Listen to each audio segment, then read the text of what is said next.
هیڅ خبره نشته دی. پی ټی ایم ما په دې اول هم ویلي دي، اوس هم وایم دا یو غیر پارلماني تحریک دی. دا خبره ما یو ځای کړې وه، د هغې نه خلکو عجیبه مطلب واخست، یعنې بل مطلب یې ځنه واخسته. ما دا ویلي وي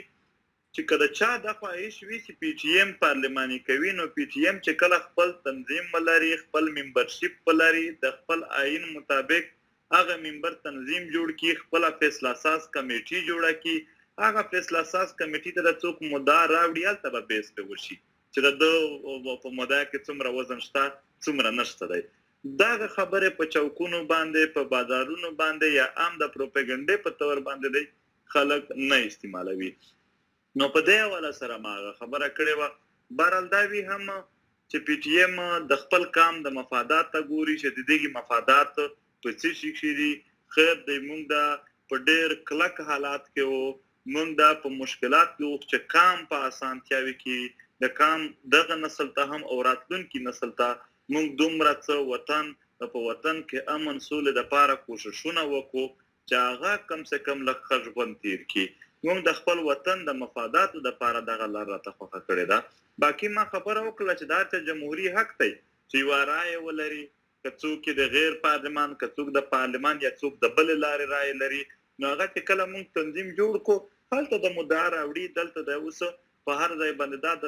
هر ځای دغه د ډسکشن فورم نه دی، هغه فورم دی، هغه چې د راشي خپله مدعا د پیش کړي، بیس به پرې وکړو، خبره به پرې وکړو، هلته به یې وزن تالو. نو یې خوا دې خوا چې څومره هم خبرې کېږي دا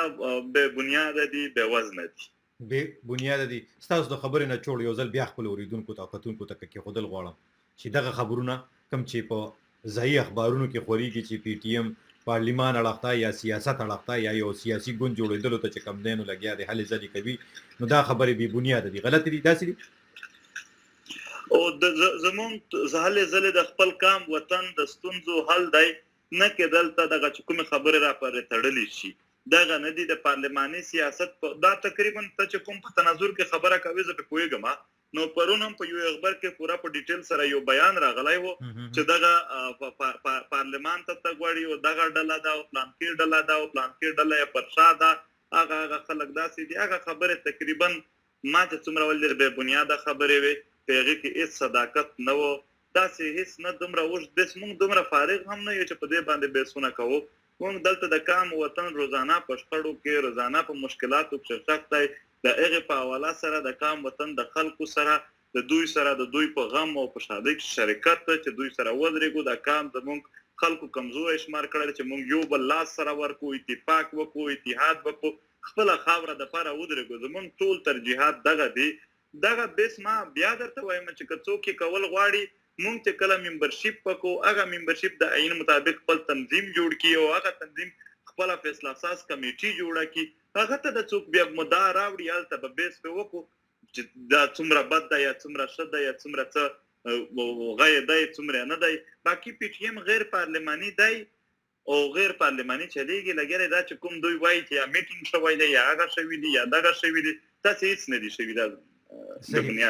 دا بې بنیاده خبرې دي. خو دې ځای کې بله خبره هم د دې سره تړل کول غواړم. بیا راځم د عامر تاکالي چې کوم دی نو کیس ته راځم، د عرفان الله، د عرفان افریدي چې کوم دی نو هغه کیس ته راځم. بیا دغه شانتې نورې ډېرې مسلې دي، په هغې باندې سره خبرې اترې کول غواړم. زه به خپلو کتونکو اورېدونکو ته هم وایم چې ټول راسره مل پاتې شي، چېرته ځي نه. منظور پښتین صاحب سره به نن په یو شمېر موضوعاتو باندې خبرې اترې کوم. خو دې سره تړلې یو پوښتنه بله کول غواړم. د پی ټي ایم نور مشرتابه ستاسو چې کوم مشران دي د سره ملګري دي سره ټول په یو پیج باندې، ځکه چې ځینې خبرونه ځینې مطبوعات دا وایي چې دا پوښتنه کله محسن داوړ صاحب ته کېښودلې شوه نو هغه نه رد کړله او نه یې تردید وکړلو. نو ملګري ټول په یو صفحه باندې، په یو پاڼه باندې تاسو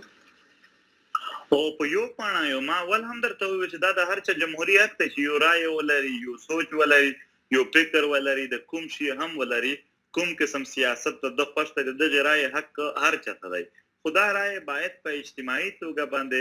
مونږ کېږدو، په اجتماعیت کې به په دې بحث کېږي، نه که د ذاتي رایې. مونږ ټول په یو پیج یو، پی ټي ایم په یو پیج دی د خپل وطن د ستونزې د حل کولو دپاره. تېر ځل بالکل په الیکشن شي داسې ملګرو هم حصه اخیستې چې هغه په پی ټي ایم کې هم و او هلته یې په الیکشن کې هم حصه اخیستې ده. هغه دوی د تحریک له اړخه نه ده اخیستې، نه تحریک دوی ته ټیکټ ورکړی دی، نه تحریک دوی ته انتخابي نشان ورکړی دی، نه تحریک رجسټر دی د دې دپاره. دغه دوی خپل اخسته او چې څو وخت هم موږ خپل آئین فائنل کو پیغه کې چې یو ځل تګلاره واضح شي بیا به د هغه تګلارې پابندي بیا به څوک هم په ذاتي حیثیت نه بلکې زموږ هر اجتماعي کار به بیا په اجتماعي توګه ټول کوي چې څوک یې هم فالو کوي هغه به تنظیم څومره زیات فالو کوي دومره به په تنظیم کې دغه شکردار وي. صحیح سم ده دا خو دغه خبرې اترې شوې دغه تاسو ټول چې کوم نه هغه پښتنو ته جوابونه وویل کومې پښتنې چې د پی ټی ایم د ملګرو یعنی د پښتنو او بیا دغه شانتي یاست د تحریک تاسو د ملګرو دغه په ذهن کې کمراتلی چې څوک نو خبر هغه تاسو ډېر په واضح او په صفاټو کې راځم دیتا چې ډېر واقعیات ډېر پیښې روان دي او لومړی دې ته راځم چې په پیښور کې خصوصا په کال کې چې کوم دا وخت غم دی او په خلکو کې غوسه لیدل کېږي او هغه د یو ادارې پر ضد باندې بلل کېږي په هغې باندې هم راځم چې د پولیسو کوم دریځ دی کومې خبرې کول غواړي خو د امیر تاکالي کور ته ورغلي تاسو منظور پښتین صاحب هغې له ورغلي د کورنۍ سره ملو شوي او الحمدلله ورغلی یو د دوی سره د دوی په غم کې هم شریک شوی یو دوی سره یعنی مطلب دا د دوی لپاره یو بوج وو او نه صرف مونږه بلکې ټول پښتون کامه د دوی سره چې کومه ناروا سلوک په پیغه باندې خپل غم او غصه اظهار کړی دی. ها ورغلی و کورنۍ غړ سره چې ملو شوې دا غرونه ډیر زیات په تکلیف کې ما خپل هم غي سره خبرې کړې ما تر دې چې کم دینو د پولیسو چارواکو سره د پولیسو د خیبر پختونخوا د پولیسو چې کوم مشر دی آی جی پی دا هغه چې کوم د سوشل میډیا سره دی یا دا هغه چې کوم سیستم دی سره ما رابطې کړې دي خو هغه لا میډیا سره خبرو کولو ته تیار نه دي سو کوئی مونږ اویلیبل نه یو سو کوئی چې کم دینو آی جی پی او په خپل خبرې کوي هغه غږ نه کوي خو تاسو په خپل چې دغه کورنۍ خواله ورلې رونو سره ملو شوې مشرانو سره ملو شوې سیده ته وې منظور پښتین صاحب په حال کې دي اوریدونکو دا اوریدل غواړي تاسو لخوا تاسو ورته څه ډاډ ورکو سم وته وې زه چې ورتلم زمونږ ملګری چې ورتلو مونږ ټول نو په هغه وخت کې د کلی علاقې خلک هم الته د ټاکال لوکل خلک هم د دوی سره وو د دوی ورونو دا مجلس وکړ چې یاره مونږ باندې تشدد هم وشو بل دا امیر سره د ناروا سلوک وشو چې هغه خودکشي کوششونه کوي او مونږ بند کړی دی او موږ تاسو ساتلای دی چې دا کوشش نه وکړي دومره په غم شته نو موږ دا خبره ورته وکړه چې چونکه د په حواله سره د په عقل باندې په عام ولس کې د عزتمن ښکاریږي د سره څه شوی دی په دې باندې د امیر سره د هم لري ته احترام لري په ماته کې سره کوم جبر شوی دی هغه استاد لپاره یو داس ماحول نه جوړ کړی چې ته بهر ته راوځي څوک بیان ته بد وای بلکې خلک بلا هم سره د خپلواله او د همدردی اظهار کوي نو هغه باندې موږ د لاسه هم ورکړه باقی په د دوی په حواله سره د انصاف خبره کې هم ورته چې موږ تاسو ملاتړي خو په دې حواله سره کوو ګورو نو یو کمیشن هم د دوی لپاره جوړ شوی دی د جوډیشل د انصاف لپاره او په دې باندې کار هم روان دی او زیات امید ده چې په دې کې انصاف به ملاويږي ښه امید دا دی چې انصاف به ملاويږي تاسو سره په خپل د مرستې چې کم دینو په دغه کمیشن یا چې کم کمیشن جوړ شوی انصاف ترلاسه کولو کې تاسو په دې باندې پر امید یې او هیلمن یې چې دغه کمیشن به دوی ته انصاف ورکړي دا غي کورنۍ او تاسو په خپل مطلب د کورنۍ څومره هیلمن چې انصاف به ته ملو شي زه وایم کورنۍ هم او نور عام ولس چې ویني دا نوټس جوډیشري خپل اخستې دی دا نوټس د جوډیشري ځکه چې د پښتونخوا وکیلانو تر ټولو اول مزامتي بیان د چا لخوا راغی هغه د وکیلانو لخوا راغلی و او بیا په دې حواله سره وکیلانو خپل هم او عدالت لخوا د پېښور چې کوم کوټ ته چې هغه یعنی دا حواله سره خپل نوټس هم اخیستی دی نو په دې حواله سره امید ده دی هیله ده چې انصاف به ملاو شي خو که نشم ملاو هم بیا هم دا ولسونه موږ په شمول موږ د انصاف لپاره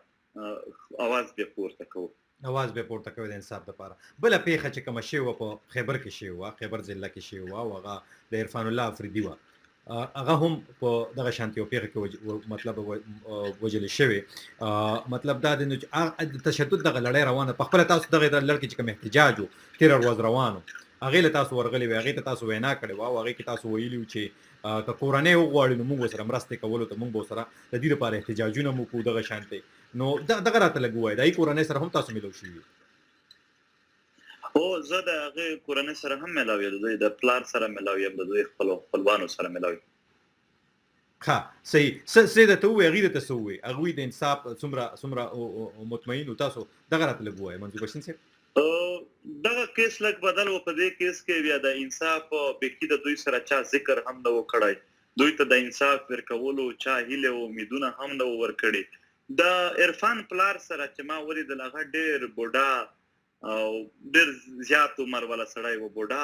سپینګری نو هغه ما ته ډیر د جړا په आवाज کې ویل چې ما په ډیر زیات غربت شه په د تعلیم حاصلولو ما ویل دا به سبا رالوی شي او دا زمونږ چې کوم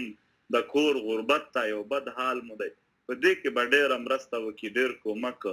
او بیا چې کله دی د ټیچري ته الیجیبل شو نو په دې حواله سره یعنی چې دی کله هم ټیچر جوړېدو د نام هم راغلی په دې لیست کې نو دا چې موږ ډېر زیات خوشحال وو چې اوس به زمونږ د غریبي د دومره څه به اوس زمونږ کور شي وي چې دی ټیچر شي دی نوکري کوي نو مونږ به لږ ښه شو په واس کې د پرایویټ ټیچري کوله په پرایویټ ټیچینګ کې دلته په ډېره کمې تنخوا